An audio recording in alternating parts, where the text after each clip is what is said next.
శ్రీ మహాగణాధిపతయ నమ. ఐం మహాసరస్వత్యే నమ. శ్రీ లలితాంబికాదేవ్యే నమ. రాశిఫలాల కార్యక్రమంలో భాగంగా జూలై నెల అంతా కూడా 12 రాసుల వాళ్లకు ఎలా ఉండబోతుంది, ఈ మాసం అంతా కూడా ఏ ఏ రాశి వాళ్లకు ఎటువంటి ఉపయోగాలు జరగబోతున్నాయి అనేటువంటి దాని గురించి ఇప్పుడు మనం తెలుసుకుంటున్నాము.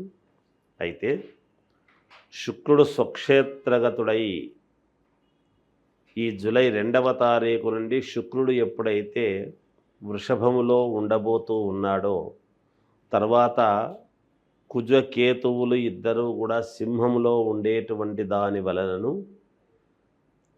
అలాగే రాహు కుంభములో ఉండేటువంటి దాని వలనను ఎవరెవరికి ఎటువంటి యోగాలు జరగబోతాయి అనేటువంటిది ఇక్కడ అర్థమవుతున్నది.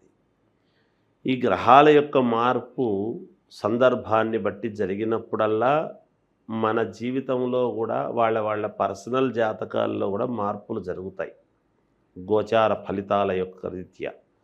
అయితే ఎవరైనా సరే ప్రతి మాసము కూడా, అంటే ప్రతిరోజు మనకు ఏం జరగాలనో ఎగ్జైట్మెంట్ అనేది ఉంటుంది కాబట్టి వాళ్ళ వ్యక్తిగతమైనటువంటి జాతకాలను పరిశీలన చేసుకోవాల్సినటువంటి అవసరము, ఆవశ్యకత ఉంటుంది. మీకు నచ్చిన గురువుల దగ్గరికి రెగ్యులర్గా కాంటాక్ట్ అయ్యేటువంటి వాళ్ళ దగ్గర కానీ మీ సౌకర్యాన్ని బట్టి మీరు సంప్రదించవచ్చును. ఇప్పుడు ఇలా ఉంది అంటున్నారు, ఇది నిజమా అబద్ధమా ఏమిటి తెలుసుకోవచ్చు. తెలుసుకొని దానికి తదనుగుణంగా మీరు కనుక ముందుకు అడుగులు వేశారు అంటే చాలా యోగదాయకంగా ఉంటుంది అనేటువంటిది ఒకటి. ఈ శుక్రుడి యొక్క శుక్రగ్రహము వలన చాలా యోగాలు జరగబోతున్నాయి అన్ని రాసుల వాళ్లకు కూడా, శుక్రుడు స్వక్షేత్రగతుడై ఉండేటువంటి దాని వలన అనేది ఒకటి.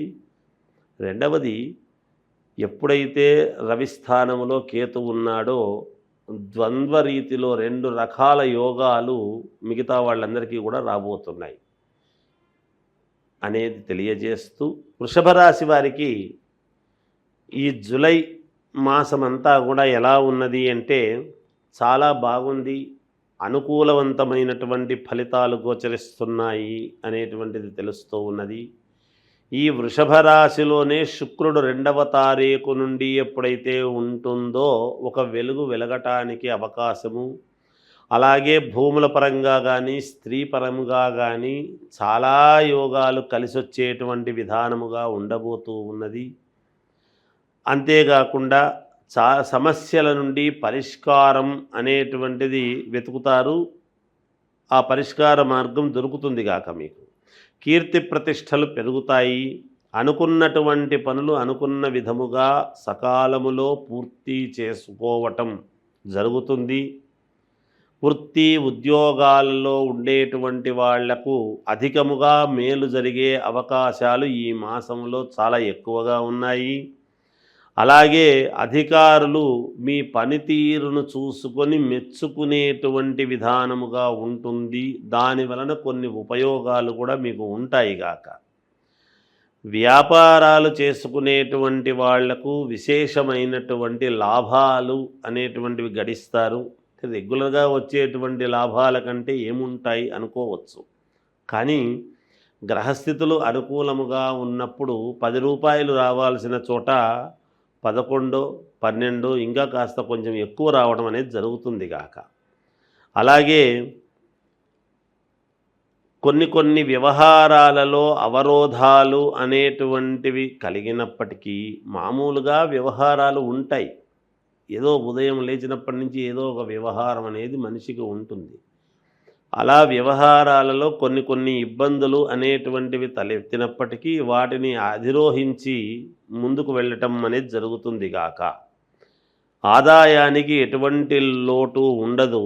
మాతృవర్గము నుండి, అంటే తల్లి తట్టు వైపు నుంచి ఏదైనా స్థిరాస్తులు రావాల్సి ఉంటే కానీ, ఏదైనా డబ్బు పరంగా కానీ నగల పరంగా కానీ ఏదైనా కావచ్చు గాక, తల్లితట్టు వైపు నుంచి ఏదో కొంత ఉపయోగం అనేటువంటిది ఉండబోతున్నది. లేదా మాతృ సంబంధమైనటువంటి బంధువుల నుండి కూడా ఏదో ఒక రకంగా అనుకూలం. బంధువులు అంటే ఎప్పుడొస్తారు మాతృ సంబంధముగా అంటే, మగవాళ్ళకైతే తానే మాతృ సైడ్ నుంచి ఉంటాడు.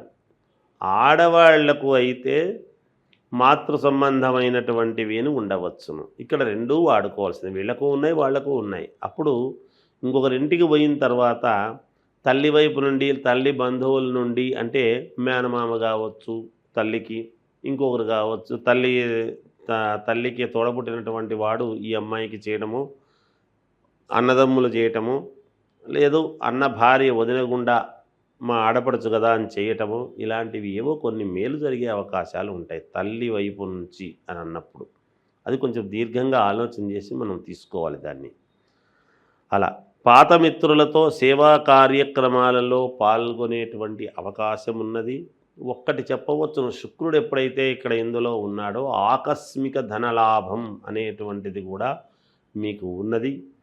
ఇంకా మీకు ఏదైనా యోగాలు కావాలంటే మీ వ్యక్తిగతమైనటువంటి జాతకాన్ని చూసుకొని మీరు ఒక్కసారి ఏదైనా ఉంటే పరిశీలన చేసుకోండి, మీకు మేలు జరుగుతుంది. జయోస్తు. 12 రాసుల వాళ్లకు కూడా ఈ మాసంలో చేసుకోవాల్సినటువంటి పరిహారము ఏమిటి అని గనక ఒక్కసారి ఆలోచన చేస్తే, ఈ గుప్త నవరాత్రులు అనేటువంటిది ఉండేటువంటి దాని వల్లను తొలకరి వానలు పడి ఎప్పుడైతే ఇత్తనాల ఏకాదశి అనేటువంటిది, ఎందుకు ఇది మనకు ప్రాధాన్యత అంటున్నాను అంటే, పూర్వమంతా కూడా రైతాంగం మీదనే ఆధారపడి ఉండేది కాబట్టి, వ్యవసాయం మీదనే మనం అందరము ఆధారపడిన వాళ్ళము కాబట్టి, మనకు అన్ని రాసుల వాళ్ళు చేసుకోవాల్సినటువంటి పరిహారము ఏమిటి అని ఒక్కసారి గనక మీరు ఆలోచన చేసినట్టయితే, మీరు చేసుకోవాల్సినటువంటిది అమ్మవారికి మామూలుగా ఇంట్లో అమ్మవారి పటం ఉంటుంది, ఎక్కడికి బయటికి వెళ్ళక్కర్లేదు, లేదు గుడికి వెళ్ళి చేసుకుంటే పరమ సంతోషము, చేసుకోవచ్చును. ప్రతి శుక్రవారము, ప్రతి మంగళవారము, ప్రతి రాశి వాళ్ళు కూడా ఈ రాశి వాళ్ళే, ఈ రాశి వాళ్ళు కాదు అనేటువంటిది ఏమీ లేదు.